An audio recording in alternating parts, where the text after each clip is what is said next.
Hi, welcome back to another Terranscapes mini review.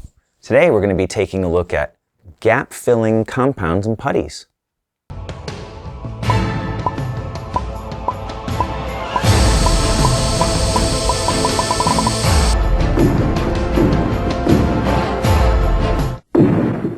So for the gap-filling look here that I'm presenting, I thought I would take a look at two compounds that I've heard about, one that was recommended, and one that I just threw in on a whim because it looked like something people might use. Actually, no, I had a viewer actually mention this. I think that's where this came from. So from top to bottom here, the first was a recommendation to use Milliput. So Milliput, it's a two-part epoxy putty, similar to Greenstuff. I've done some discussion on it in the past for sculpting putties, so you can take a look at that video. There's the back finger. Haven't done that in a while. Go look back in my product review playlist and you'll see me talk about Milliput. But somebody recommended that you can cut it with water to make a paste and use it as a filling compound. So I decided to take a look at that. Of course, here's the one that's hit the market for a couple of years now that I think has a love-hate relationship. I hate it, but I think there are other people out there who like it. This is Citadel's liquid Greenstuff from their technical paint line, since they've rebranded their paints as technical, in at least one slice of them. Citadel is the liquid Greenstuff is sort of a, well, I'll take them out in a second and I'll show you. So I'm including the Citadel liquid Greenstuff. I'm also going to include in this Squadron's Green Putty. This seems to be a favorite of, oh my gosh, Solvent Abuse. There we go. He uses it a lot and I respect his work a lot. So if he uses it, there's got to be a reason. So I decided I should pick some up and take a look at it. So we're going to include that.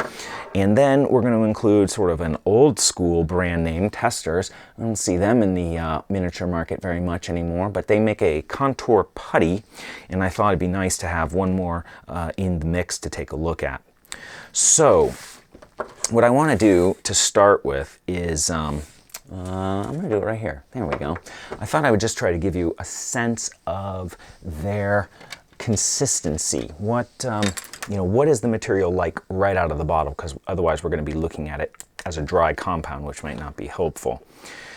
First, let me say that liquid Greenstuff's bottle can dry out fairly quickly. So the consistency you see here is, this is a brand new bottle. I bought it just for this product review, and so it's had an open shelf life, opened for about a few days. So this is basically a pretty legit sample of it.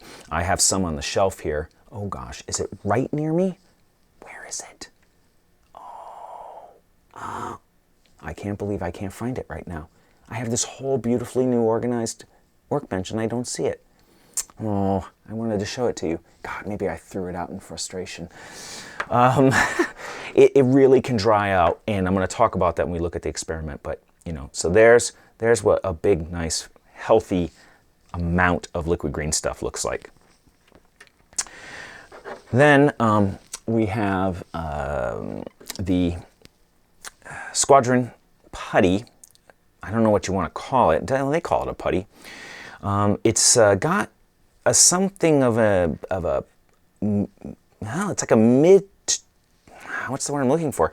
Like a mid-density putty, It's a little stiffer than the Greenstuff, but it is thinner than, say, the way the Testors putty is. That's a pretty thin putty, but of course it's less than, say, like a Milliput, like a true sculpting putty. So it's got some kind of a in-between range. And the thing, well, we're going to talk about its properties, but you can see right away how fast it's kind of skinning over and drying up. Something to take note of. And lastly here, I'm not going to show you the Milliput mixed with water because I don't want to take the time to do it right now on camera, but I just basically mixed up a ball and then just smashed it with a spatula into water until I could get a relatively smooth paste from that. So there's the Milliput. And here's the testers. We'll take a little bit of this out, and this is going to show you something I don't like about the testers, but let's put a little out. All right, now while that sits for a second, notice there's one thing, and I remember this from when I was a kid using Testors model cement. These bottles suck. These suck because you can't stop them once you start them. Like, you have to kind of open the bottom up to get the pressure off of it, and it just keeps dribbling, and I hate these tubes. I hate these tubes. So it better be good putty or gap filling if it's going to make me suffer through this tube. Just before we actually take a look at the experiments that I tried to do, this also skins over pretty quickly. I don't know if you can see that. It doesn't skin as fast as the Squadron, but it does skin over pretty quick because it's solvent based. You know, the carrier is a solvent, so that's evaporating out pretty quickly. And actually, maybe we'll come back to those at the end. I didn't plan on that, but we're going to leave those there for just a second. So, what I did was, first, I wanted to know their pricing. Now, liquid green stuff is sold in fluid ounces, so I used a gram as the common unit of measurement. I converted everybody to grams. Sorry if you don't like the metric system. We should be using the metric system. But what I did is I converted them to grams and then used their base price. So, 4-ounce tube box of Milliput was $6.34. I'm using HobbyLink prices, hobbylink.com. And this is where all of these materials are available except for the green stuff. So it was $6.34, which gives you about 6 cents per gram. We'll talk about this in a second.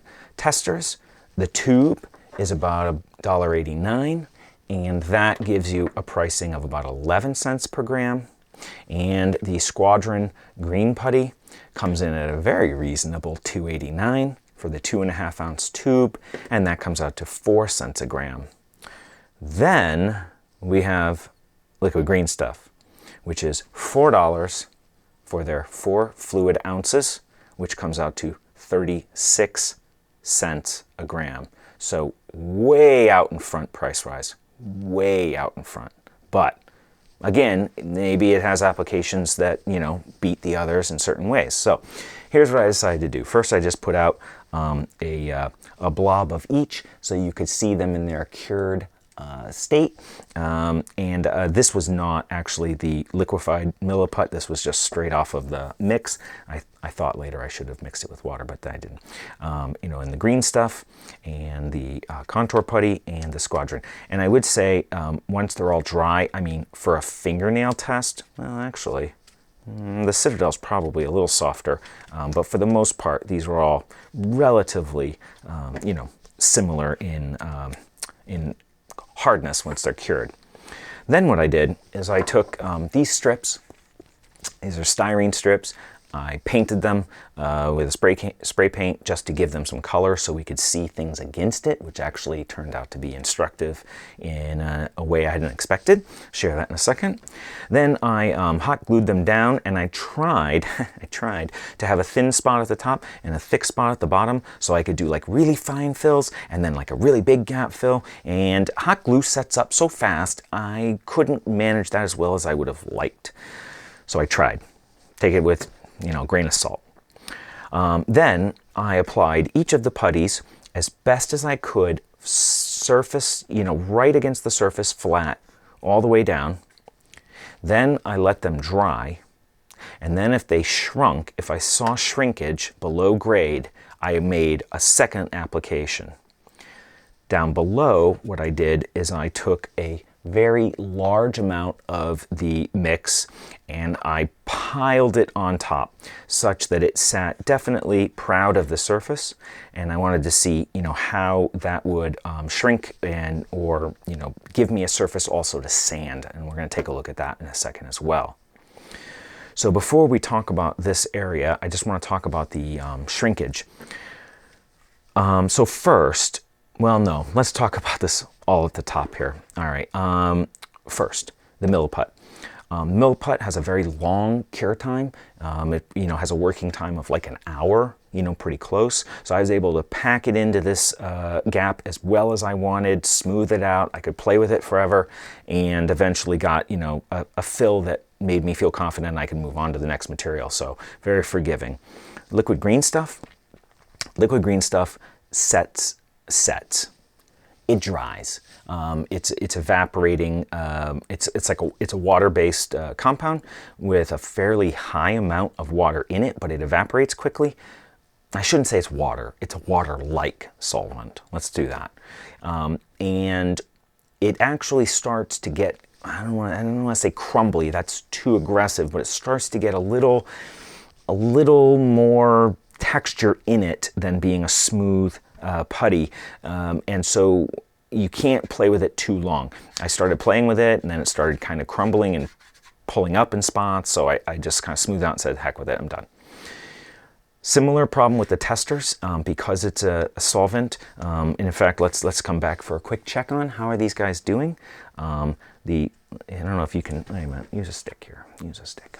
Science, I don't know, this is science, but I don't know if you can see how this is already like folding over, right? This has got a pretty high skin on it, very thick layer that's cured already in essence. And the Testors, if you can see that, has a similar sort of skinning effect, much less so than the Squadron though, but it comes out thinner. It's got a higher amount of solvent in it right from the get-go, and so that probably explains some of that lag. And just to clean my stick off a little bit here, and then we can see the Citadel's Greenstuff, liquid Greenstuff, and it is still pretty soft. However, I'll push a little out here and we'll come back to it in a minute, and then you can maybe see what I mean by crumbling. So moving forward, I had to kind of, move the Testors putty around relatively quickly. So you can see I didn't do too much trying to clean the edges. And then with the Squadron, it has a skinning rate that's even faster. And I found very quickly that I wasn't able to push it around very much. It started to get clumpy, and in fact, I ended up doing a fresh coat here because I was like, this is all screwed up. I don't even know what's going on out there. Interesting note, you'll see that it has removed some of the paint, so the solvent that is in the Squadron is not paint friendly. Now, of course, you'd normally be puttying over a gap before you paint something, so it's not really an issue, but it is something to note if you have a problem and you want to go in and fix it with the Squadron. I wouldn't. Maybe that's when you go in for the liquid Greenstuff, for instance, right? There's an opportunity where it might be a good choice. So I did that. So what are the results from that? Well, the Milliput shrunk actually, and I didn't know, or I would have done a second coat, and I have no idea whether this has a chance of being viewable. But I can tell you right now, there is a gap there. And I suspect that is because normally Milliput does not shrink, but it's because I mixed in the water, and the water is occupying volume, and when the water leaves, right, it contracts. So that's really what's going on here, I think. And the contraction is noticeable, very noticeable. That's going to vary depending on how much you mix your Milliput with water, right? More water, more contraction. The liquid Greenstuff shrinks like a shrinky-dink. That's the only way I can describe it. It's terrible for that. It shrunk so much that I went in, I did a second application, and it shrunk again so much, it would have definitely needed a third, and quite frankly, I think it might need 4 applications to get it smooth. This is what I noticed when I tried to use it in my miniatures. I'd fill a gap, I'd come back, gap's still there. I'd fill it again, come back, gap's still there. I am baffled by the marketing of this product. I'm usually not that harsh. It's GW though. If you're going to charge premium prices, make a premium product, Again, though, it's different. It's different. All right, anyway, Testors. It really had almost no shrinking, maybe a little bit, but of course some of that's the challenge of, getting it in there smooth right off the go since it's skinning pretty quickly. And the Squadron, I think, has the least shrinkage of all of them. Very, very little contraction, you know, with it at all. So then I went down to the bottom here, and this is where I kind of glooped it on, and I'm going to get a sanding tool here, and we're going to take a look at that. But again, you can see, I mean, I piled it, and the green stuff shrunk until it, you know, it puckered. Then I applied more, and it puckered again. I don't know. It's crazy the way it does that. And it's late at night, so I think you're getting a more candid tone from me on these. And the Squadron, you know, just held up like a champ, and it looks great. So I'm gonna go get a sanding stick, and I'll be right back, and we'll see what they do. All right, I'm back. So nothing fancy here. I'm not gonna try and get any wackiness involved. I just wanted to see, based on my impression, how easily these materials sand. You know, for high quality work, right, you'd want to fill, sand, probably do that a couple times. Now, you're not going to probably be using 150 grit, which is what I'm using, but, you know, I want to get fast results just for the purposes of the video. So I thought I would just give it a little sanding just to see. I don't know. I wouldn't say that's easy to sand. And for the green stuff,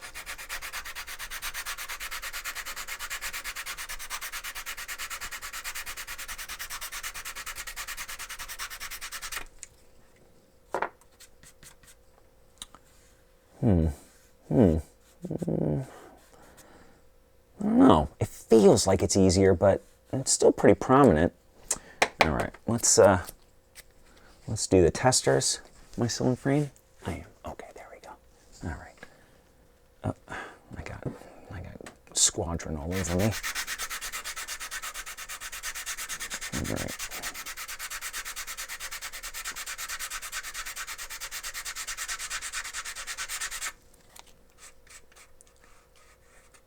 Now, I think actually that that's producing a smooth result quite faster than these other two. And let's do the Squadron. I'm still in frame, right? Okay.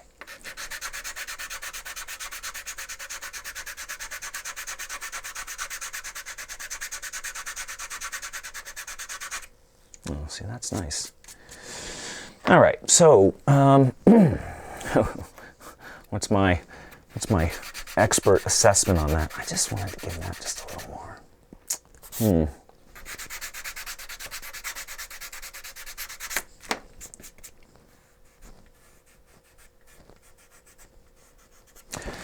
All right, I never know. These sandings are hard to assess, really, but I'm going to say that the Testors, I think, sands the easiest. It just really came down, I think, fairly quickly. Take that with a grain of salt. The Squadron did a nice job, actually. I think it came down pretty quickly. These two pieces actually were a little like that, so this side's a little higher. So I just filled to try to get that flush, and that came down to meet that pretty quickly. I feel pretty good about that. The Milliput, I don't know. You know, I think it's a harder material to work with, but that's because it's not designed for this, right? It's going to give you a very durable fill, but I think it's going to take more work to sand and bring, you know, to bring flush. And the liquid green stuff, I was thinking it was a little tough to sand. I don't know. Let's put it this way. I don't think there's enough of a difference between these three materials to really comment on whether one is easier or more difficult. I think I'm going to say the Testors was maybe the easiest. I have to say, I think the green stuff might have been a little tougher than the other two. And I thought right now I would just kind of give one more quick play on the green stuff here that's starting to set up to see if we can see. Aha, there we go. That's what I wanted to show you. If you haven't used this before, it does start to get, you know, like more like a putty, to be honest with you. And in fact, if I were to use this, and I've done this in the past, if I'm going to use this to fill, I actually let it dry out first and then fill with it because it's going to shrink less. You know, then you can really drive it into a spot and not really worry that it's going to, you know, drop, you know, 3 millimeters below the surface when you come back in an hour. So that's, you know, one point to mention. I think actually in some ways it's a pro, right? Because you actually have a window of opportunity with liquid green stuff to manipulate it that you wouldn't have with these other materials. Whereas, you know, here, the testers, there's uncured material inside that's really soft, and then you have this very sort of, well, you could probably mix it together and then reapply it. I don't know. It's not really happy doing that. And then the Squadron is, you know, this is setting up really fast, and it's got a very granulated surface because the skin dries so quickly. So it's not something you could really play with after the fact, as you know, I mentioned before. So there you go. This is my overview of these 4 compounds. Hopefully some of this made sense, and hopefully some of it helps you in choosing your own gap filling compound or putty. So that gives you a little bit of a look at some of the, you know, some, but by no means all of the gap filling compounds that are out there. But these are the ones that have kind of caught my eye, or I've, you know, used in the past, or other people have recommended, or I've seen used. So, excuse me. So I thought they were a good selection to choose, just to give, you know, sort of baseline information. You know, personally for me, I'm leaning towards Squadron, mainly for its, you know, doesn't shrink when it dries. The tube works well. It's not going to dry out in that tube. It's, you know, price effective. I mean, at this small volume, I mean, price is not an issue really, but that's, I think, where I would lean. Saying that, although for gap filling, I think the liquid green stuff is a horrible choice. Absolutely horrible, my opinion. But it certainly has some advantages that other products don't have. It'd be great for stippling on texture. I saw somebody do a video on that, so you could like stipple it and lift it up and get a little rough texture that way. Or it does have the advantage of being able to smooth and feather the edges with a wet brush. So if you're willing to put in a couple layers, you can pull those out and smooth it really fine without having to get into small areas with sandpaper. So each of these products really has its own application.